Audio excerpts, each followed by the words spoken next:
I'm Mary Johnson Pallin with a micro training session from the Floyd Wickman program. I want to talk to you a little bit today about prospecting.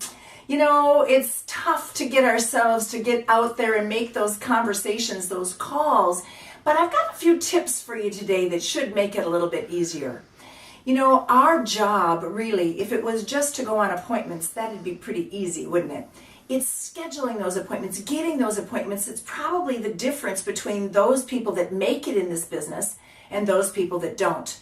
And which are you going to be? So let me give you a couple of quick little tips to help you get your prospecting done smoother and easier. Tip number 1, prospect early. Now, I'm not talking about 4 a.m. I mean early in the week. If you're waiting all week to get the momentum to get going to prospect, pretty soon the week is over and things get crunched toward the weekend. So what about Monday? How about Tuesday? How about Wednesday? What if you could get all of your prospecting done at the beginning part of the week? Or what the heck? Every Saturday, you spent the whole morning prospecting and it was once a week, every 7 days, scheduling all your appointments for the week.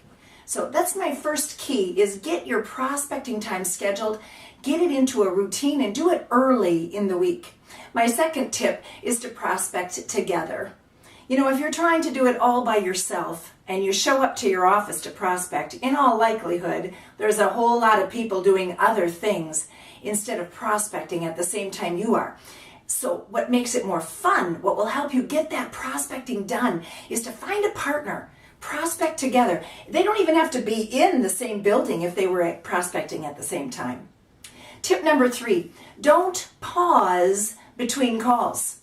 You know, you make a call and you have some results, and so you go out and celebrate. You stand up and tell a couple of people, and then you realize there's donuts, so you stop for a quick break, and pretty soon you're having a conversation, and 40 minutes later, you're back making your second call. You'd be much further ahead not to pause between calls. So that's our recommendation. Tip number 4, prospect until you get an appointment. Dial that phone and talk to people until you've scheduled the end result. What are you looking for? An appointment. In other words, don't worry about the number of calls you make. Don't worry about how much time you're prospecting. Prospect till you get one. And let me ask you this. What could be more important for you to do today than to book yourself an appointment, right? Tip number 5, leave a voicemail if they're not there. And when you leave the voicemail, be careful that you're not leaving your entire message on the voicemail, because then what will you say when they call you? And tip number 6, learn from each call. A quick way to learn from each call would be to record your call.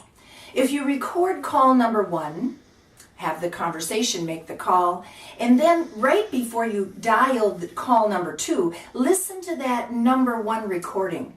It will advise you, inform you. It will tell you if you're asking questions or if you're making mostly statements.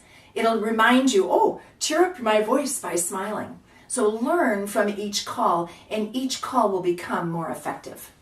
So good luck telephone prospecting with those tips.